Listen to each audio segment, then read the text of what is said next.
Everybody in the house tonight, come on now. Non-discreet, my style is chic. We all family, meet and greet. Stand up, don't recline your seats, cause I'm about to take you behind the beats. Alicia Keys se prosterne devant le trône d'Aretha quand elle dit « Une source d'inspiration majeure, Aretha Franklin nous a donné le pouvoir ». Bien dit Alicia. Ok, et là parlons d'Aretha, la reine de la soul. Celle sans qui le R&B d'Alicia n'existerait pas.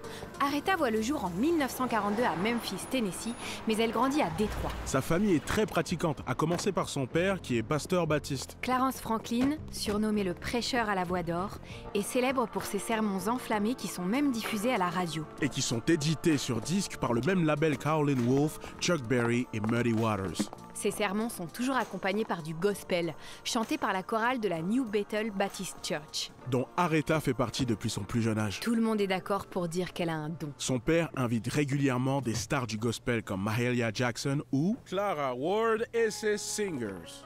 Clara est une chanteuse incroyable, très connue pour sa version entraînante de How I Got Over. How I got over, how I got over. Oh, my soul looks back and wondered how I got over, how I got over, how I got over. Oh, my soul looks back and wondered how I got over. Les membres du groupe portent des perruques impressionnantes et des robes à paillettes au lieu des chasubles traditionnels. Pour Aretha, c'est la révélation. Quand elle entend sa voix, Clara est incroyable! Ce jour-là, j'ai su que je voulais être chanteuse. Mais l'éducation musicale d'Aretha ne se cantonne pas à l'église. elle continue aussi à la maison. Dans certaines familles très religieuses, le jazz et le rhythm and blues avaient mauvaise réputation. Mais pas chez les Franklin. Tout le monde est le bienvenu. De son ami Martin Luther King à Duke Ellington en passant par l'incroyable Dinah Washington. Qui, elle aussi, avait appris la musique à l'église. Dinah est une des premières chanteuses à oser associer la ferveur religieuse du gospel au côté plus festif des soirées blues. Dieu et Boogie font enfin bon ménage. I've got a man who's always late. Anytime we have a date, but I love him. Yes, I love him. I'm gonna walk up to his gate. See if I can get this thing straight, 'cause I C'est à la want fois him. jazzy, lyrique et rugueux. Un cocktail qui n'est pas du goût de tout le monde, mais Aretha, elle adore. Chez les Franklin, on considère que ça aussi, ça participe à l'œuvre de Dieu. Comme la voix d'Aretha dont le révérend n'est pas peu fier. Mesdames et messieurs, Aretha.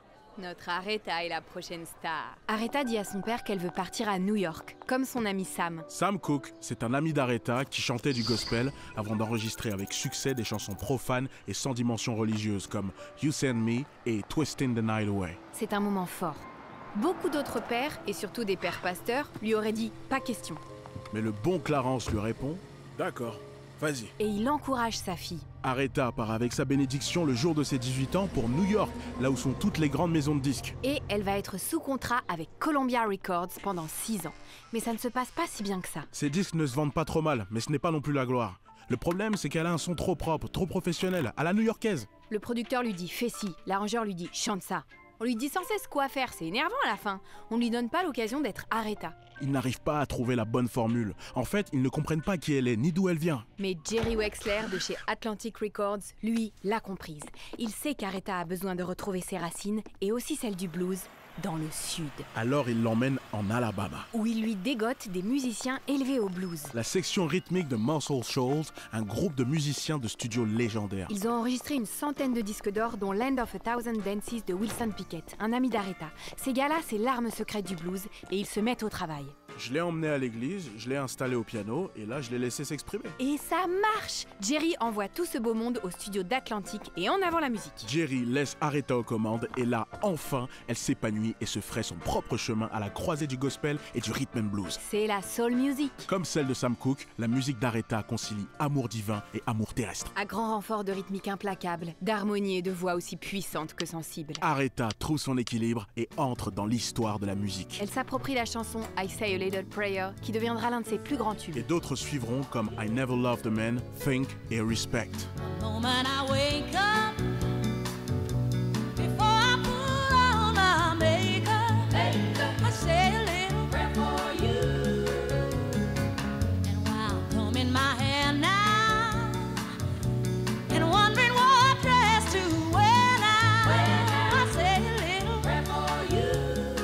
Elle est devenue la reine de la soul et n'a plus jamais douté d'elle-même. Aretha a autant impacté la musique que la société. Elle a inspiré d'autres voix de légende comme Whitney Houston, Mais aussi Mariah Carey et... Alicia Keys. Parce que la musique, c'est vraiment une grande famille. We are family. Yes, sir. Everybody in the house tonight, come on now. Non-discreet, my style is chic. We all family, meet and greet. Stand up, don't recline your seats, cause I'm about to take you behind the beats.